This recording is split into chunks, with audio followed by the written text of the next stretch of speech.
And there was the start gun. There we go. Off we go.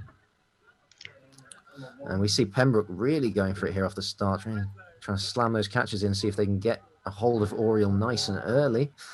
St. Catherine's appears to be dropping back already.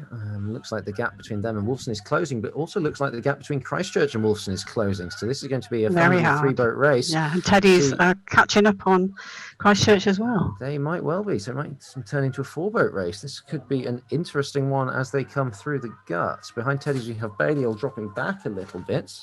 Not too surprising. Yeah, we're down to maybe just over a length there between St Edmund Hall and Christchurch.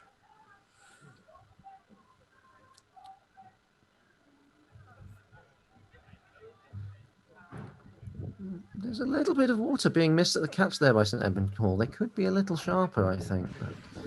They're definitely still pulling away from Balliol, and Balliol appears to be pulling away from Trinity a bit. Trinity.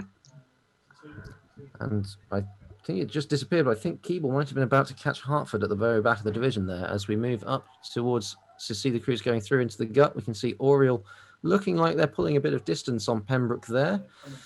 Pembroke quite comfortably holding, and we now see, yes, okay, they haven't quite caught them, but we're down to a quarter of a length or so between Keble and Hertford at the back of the division. Keble seeing if they can haul themselves up into Men's Division 1, so they don't have to row over again top of day of 2 tomorrow.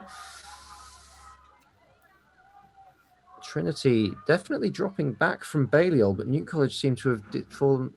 Oh, correction, maybe New College have bumped out on Trinity because I can't see them anymore.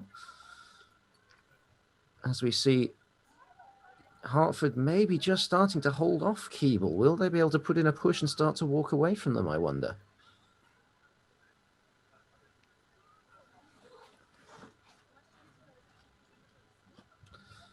And what's going on the other side of the guts? How is this fight between Christchurch, Wolfson and St Edmund Hall going on, I wonder?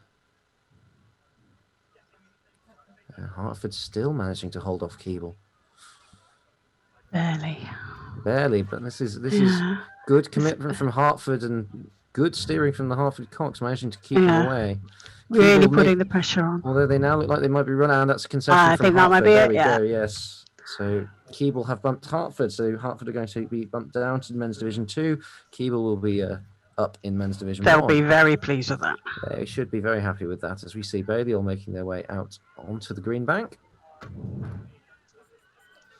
About length and a half, 2 lengths of clear water there between Balliol and St Edmund Hall. So St Edmund Hall pulling away a little bit, but not as much as I was expecting, I'll be honest. We now go right up to the top. So Christchurch crossing earlier than Wolfson there, which is interesting. Possibly just trying to scare Wolfson a little bit. Pulling out alongside a crew really does frighten them a little bit, but at the same time, you don't want to compromise your own line. So it can sometimes be a risky move. But they certainly do look like they're quite close to Wolfson. They put in a nice big push along the Boathouse Island that might help them. Both colleges there having their boathouses opposite each other on the river, so they're both going to get a decent roar from whatever rowers happen to be around, because they both have crews in the next division. We see St Catherine's still making their way along Boathouse Island. Wolfson haven't managed to catch them yet.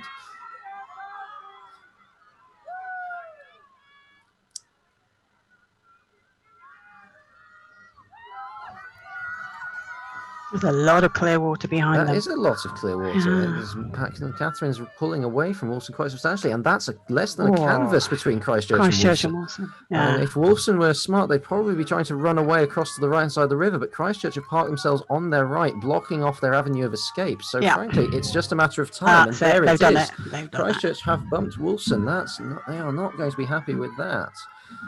Christchurch very happy. Now they need to make sure they clear the line, make space for Balliol, although Balliol are quite a long way back at this point. And it looks like we can see top of picture Oriel making their way across the finish line. They've rowed quite comfortably away from Pembroke to hold onto their headship for another day.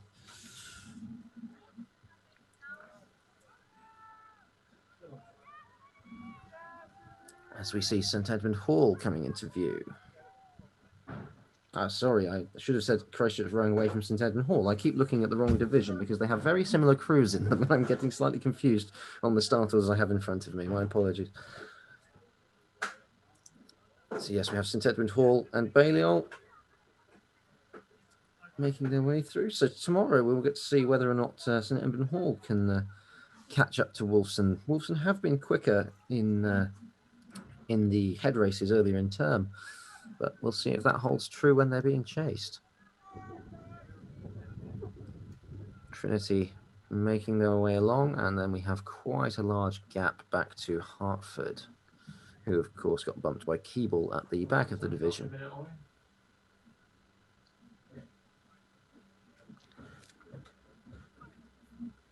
It looks like they're all holding their places now. There's no big pushes.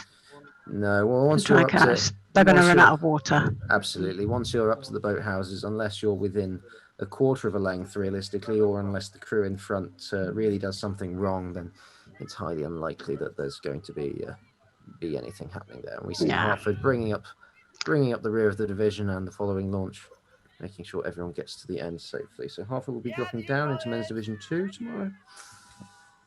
Looks like they're saving their energy for that. Well, having done it myself, I will say that the drop from men's division 1 to division 2 is very disheartening, but at the same time, when you're rowing at the head of the division and you are suddenly on smooth water as opposed to the chop being thrown up by the dozen or so it's other a lot more mates in front pleasant. of you, it really does make a difference, and you'll suddenly find that you're a lot faster rowing the head of the division than you are rowing at the foot of it.